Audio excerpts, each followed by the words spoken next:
အရှင်ဖေယတပည့်တော်မှန်လေးမြင်ပါစေအရှင်ဖေယကိုကြည်ညိုပါ၏တရားလေးတစ်ပုဒ်နဲ့အာပီပြန်ပေးပါအရှင်ဖေယစိတ်တော်ကရောက်နေလို့ပါဖေယတဲ့တောကဖြစ်เสียအကြောင်းဆိုတာ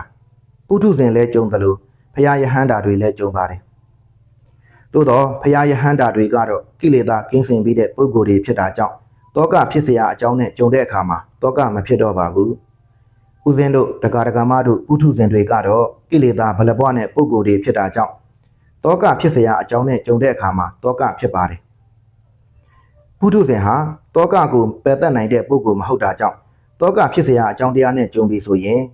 ကိုရောစိတ်ပါဆင်းရဲတော့တာပါပဲနော်သို့တော့တောကကိုမပယ်တတ်နိုင်တာမှန်ပေမဲ့တောကဖြစ်လာပြီဆိုရင်တော့တောကကိုဖြည့်သိမ့်နိုင်တဲ့နီလန်းတော်ရှိပါတယ်အဲ့ဒီနီလန်းတွေတဲကနှစ်ချက်ချပြပါမယ်နော်ပထမတစ်ချက်ကတရားများများနာပါတရားများများနာတဲ့ပုဂ္ဂိုလ်ဟာတရားအသိဉာဏ်တွေရင့်တန်လာပြီဆိုရင်ဖြစ်ပေါ်လာတဲ့တောကတွေကိုတရားအသိဉာဏ်နဲ့ရင်ဆိုင်ကျော်လွှားနိုင်ပါတယ်ဒုတိယတစ်ချက်ကတော့ဝိပဿနာကမ္မထံအားထုတ်ပါ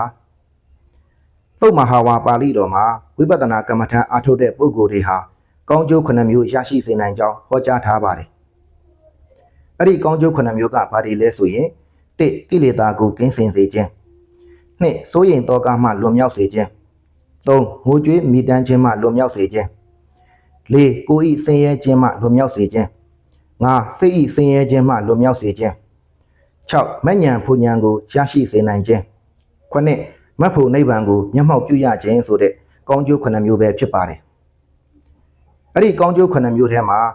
စိုးရိမ်တောကကိုလွန်မြောက်စေခြင်းဆိုတဲ့အချက်ပါတာကြောင့်စိုးရိမ်တောကမှလွန်မြောက်ခြင်းတဲ့ဆိုရင်ဝိပဿနာကမ္မထံကိုလည်းအားထုတ်ပါလို့ပြောခြင်းပါတယ်နော်